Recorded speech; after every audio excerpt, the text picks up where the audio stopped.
My name is Jacob Adams. I'm a fitness and leadership coach. I help people just like you get to the next level. I recently listened to on Audible, in an Audible format, The Way of Men by Jack Donovan. And it was one of the recommended reading books that came out in my Audible account. And I listened to it a little bit, went on YouTube, looked up the author. I saw him speaking and I said, yeah, this is definitely worth the credit for sure. I got it and I really loved his perspective and tonality and ownership of being a man. In today's society, there's things like there's a Gillette ad going around, going into, you know, toxic masculinity and those kind of things. And one of the things that stood out from the book was that Jack Donovan said there's people that are good at being men and there are good men, and they're not necessarily synonymous. For example, Tony Soprano was one of the examples he used, and I had actually just finished watching The Sopranos again after a decade off of the show, right? And I really was admiring how Tony was a likable character, even though he was pretty crazy, really. You really take a step back and you analyze his behavior independently. Let's say you see just one of his crazy gangster moments. You could say, well, that guy's off, he's crazy. And then I think what made Tony Soprano likable was that he was good at being a man, meaning he protected his team. He had a compassionate side. He seemed reasonably fair in his dealings. He wasn't quick to judge, but he did have those elements too, where he sometimes was quick to judge. So he wasn't perfect, and we could see how this is a good model of someone that is good at being a man. And then there's people that are good men. Let's say like Bill Gates could be considered a good man because he's given so much money to the research of ending malaria, right? Things like that. So that's a big concept. You should probably write that one down or really take note of that, where there's people that are good men and there's people that are good at being men. And after reading the book, I know myself, I said, you know what? I want to be both. I want to be both, and I definitely don't ever want to ever not be good at being a good man, or being good at being a man, because you could say maybe you're a good man, but you get walked all over. And I didn't know where to start here with this video, and actually I'm really glad that I got in front of the camera today. There was a lot of noise in my head as to what exactly to say.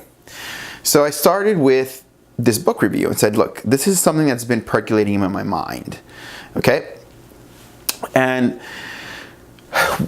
we're currently living in this time where people or society or political parties, maybe political parties that have they have an agenda and an incentive. An agenda and an incentive. A political party has an agenda and incentive to dwindle down, dumb down masculinity and make men be not very good at being men.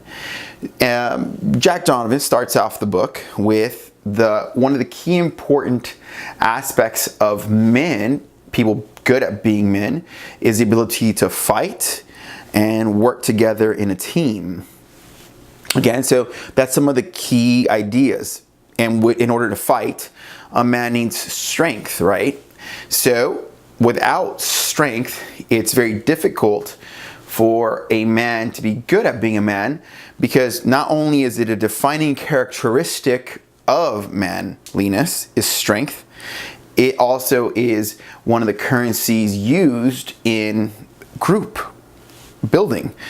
Men have to have a certain level of strength in order to work in certain groups, defending a perimeter. Now, currently in the United States of America, we have the luxury of an enforced perimeter by the military. Now, The military, well, we cannot look at that and say, okay, well, that's some kind of foreign idea that is abstract and absent from what I'm speaking about in this book. As a matter of fact, it's exactly what I'm talking about right now. So men gather in a group, establish their strengths and skills, and then defend a perimeter.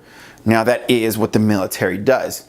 Now, with all of the equality and the concept of, women in the military and stuff like that, for the most part, it is men that are called to do the fighting and expected on a society to do the fighting. And that's an element that is wanting to be overlooked, I think, by those that say something like toxic masculinity.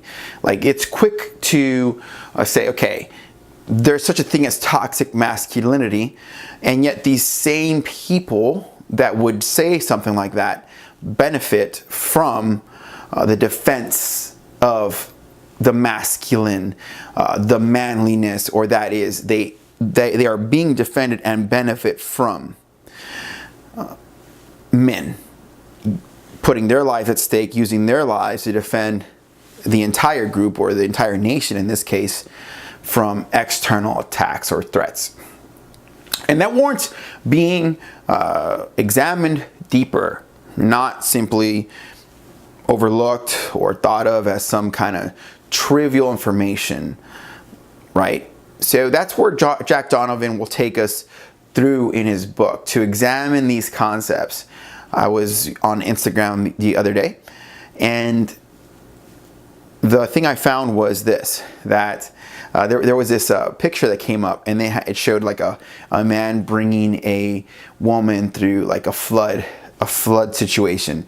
There was flooding going on, as often happens in Texas, for example, during some of the many floods that we've experienced through excessive rain and little drainage, or not very successful drainage, we'll say. So let's just say in this picture, there was a man rescuing a woman from a flood-like situation. And I think that the caption read something like masculinity, because in a time of crisis, here's the caption, it said toxic masculinity, because in a time of crisis, no one looks for a feminist. And I'm really glad to bring that to you here so boldly on this channel, right? Because I say so boldly because I think that we're living in that time where this alone, I guarantee you, if anyone has made it this far, guarantees some sort of like emotional trigger of some sort, because even though it holds complete water, it's a flood situation, it holds complete water.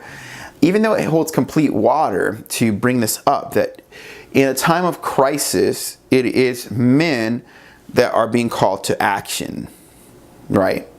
And Donovan goes into expressing how this is something that has been expected of, built into our DNA, and when the shit hits a fan, the shit hits a proverbial fan, all bets are off. The equality argument goes out the window, and men are expected to step up to battle. And that warrants being identified. That warrants being talked about, and it gives men a place to, one, have purpose. It does a lot of things. It means that you, let's say, a man watching this, has to, it fulfills your role. You have a place in this clock. You are a gear in this big clock of existence. And your role, regardless of what politics, society tells you, will boil down to, at its core, to step into this line, into this formation of defending, protecting, supporting, supplying goods, resources, procreating. And again, that is what the book solidifies and validates. Many of us as men, this isn't new information. No one looks at this and hears this and says, wow, that's That's other world stuff. That's something from another planet. Jack Donovan isn't looking to recreate the wheel. That's what's occurring right now, is that society and political pundits and all types of gender wars and things like this, they're looking to recreate this wheel that is already proven by evolutionary hierarchical design to have valid positioning. That is, that men have a role and women have a role. Now, currently, we are living in a time where the strength, the virility, the macho-ness, as we have grown to depend on the protection from the military, men have taken a step back on a global scale to not really resonate with that masculine energy within them, that gender push that lets them celebrate a wild design within them. In many ways, men have, for lack of a better term, been diluted and even feminized so that they have less of this masculine energy.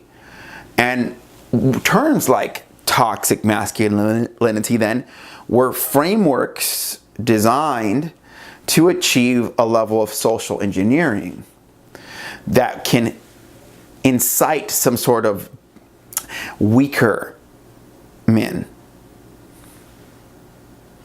So what I've done in this video is talk about the book, some of the concepts of establishing a perimeter, the importance of strength as men, the importance of resonating with masculine energy, and how men do have a role, and some of what that has to do with the way of men, building teams, protecting the perimeter. These things are consistently spoken about in Jack Donovan's book.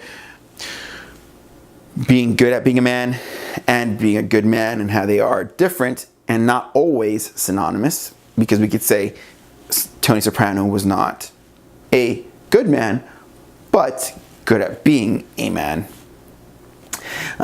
One of the things that Jack Donovan, I don't know where he came up with the term, he came up with the bonobo masturbation society. And that is this concept that men have traded in things like dignity, ultimate valor, like a sense of open-chestedness, strength, and exuberating and taking in life and feeling it resonate through one's testicles even, right? That men have put that aside in the trading off for, these Starbucks existence, you could say. I use that loosely to illustrate what I'm getting at, that almost in the softening, the more reliable routines, men have traded a lot of what made them really click with their internal, their hormones, their DNA, like this open-chested prowess that they can be proud of. And a lot of this was a trade-off, and men now watch pornography and play video games, and this is where the masturbation aspect comes in, both literally and figuratively. And again, this is the concept that Donovan talks about as the bonobo masturbation society. The bonobo is like a chimp or something, or some sort of chimp, I think, and the chimp masturbates regularly of some, just to give you an idea. So in this concept, men are not creating as much.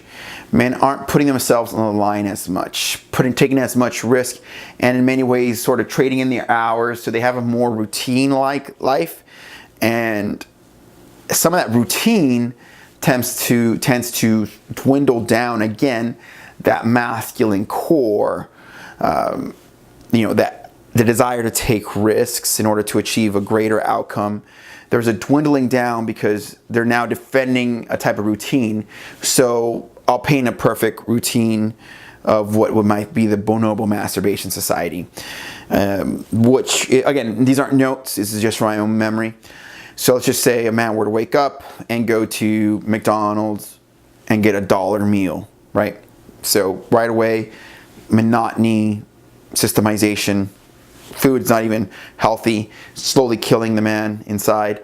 Goes to a job he hates. Again, why is that? Where's the honor in that?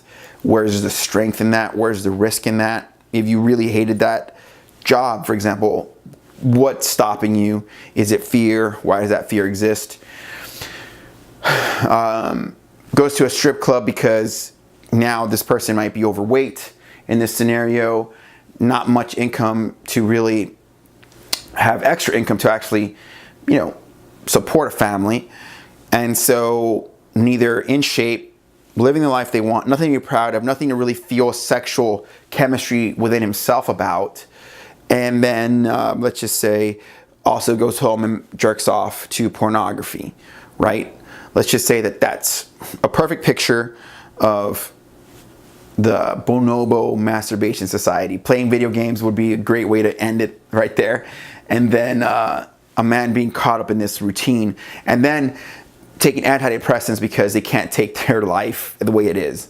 That would be a perfect picture, I think, truly, about someone really locked into the bonobo masturbation society. Wait, there's one more.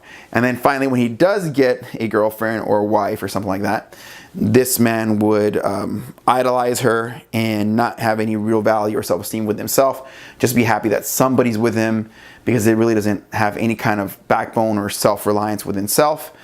And yeah, something like that. That would be a picture. And that is the way some men are living. And that is, you could say, the antithesis to the way of men. So if you didn't like that picture, you might want to pick up the book, The Way of Men. Okay? So this is Jacob Adams. I'm a fitness and leadership coach, helping people just like you get to the next level. Subscribe, discuss. Love to hear what you have to say.